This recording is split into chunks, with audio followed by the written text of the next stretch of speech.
The U.S. Senate is leading the way once again on the passage of a new farm bill.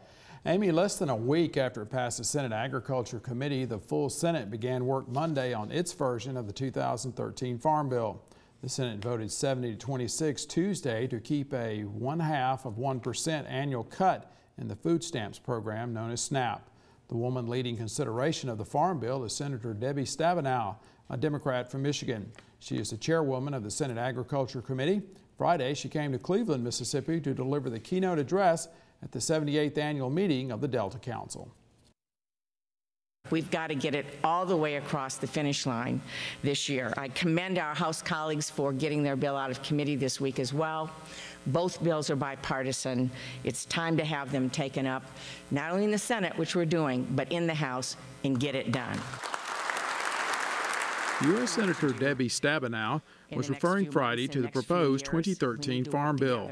The Farm Bill is already being worked on by the full U.S. Senate, with passage expected shortly. It's hoped the full U.S. House of Representatives will pass its version in June. Stabenow hopes that the Senate and House will be able to work out their differences, with final passage coming by September. I'm glad that Senator Cochran has joined our leadership team and built the Southern Connection to make sure that we have done what we need to do for the South, for cotton, rice, peanuts, and others in the South. We have done that. Mississippi Senator Thad Cochran chose, by virtue of his seniority in January, to be the ranking or top Republican on the U.S. Senate Agriculture Committee. Mississippi agricultural leaders said this helped assure Southern growers' concerns would be heard. Some Plains and Midwest senators voiced their displeasure when a new subsidy was created that sets minimum prices for rice and peanuts. Stabenow said this was necessary since the crop insurance program presently doesn't offer rice and peanuts the same protection it does corn and soybeans. Crop insurance right now doesn't work for every region in the country, and certainly your senators have made sure that I knew that right now rice, peanuts, cotton don't have crop insurance. Now, cotton came forward with a crop insurance type program that we put in the bill, but right now what works for other parts of the country doesn't work here. In her speech, Stabenow pointed out crop insurance is still being refined, but it is working. She said no disaster bill was passed, even though the 2012 drought affected 80% of the nation's agricultural land. We have also made sure that growers in other parts of the country, as well as your soybean and corn and other commodities that you grow, have the strong crop insurance that they need. If folks have access to crop insurance, we want to make sure that it's strong and available.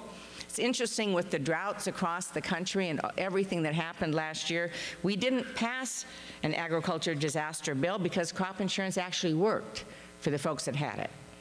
We just need to expand on that and pass a permanent livestock disaster assistance program, which is in our bill.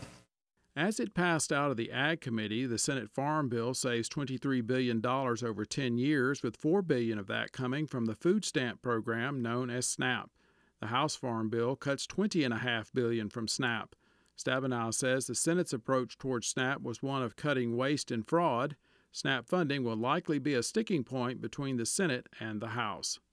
We've approached this from the standpoint of saying we need to tackle waste, fraud, and abuse in the system.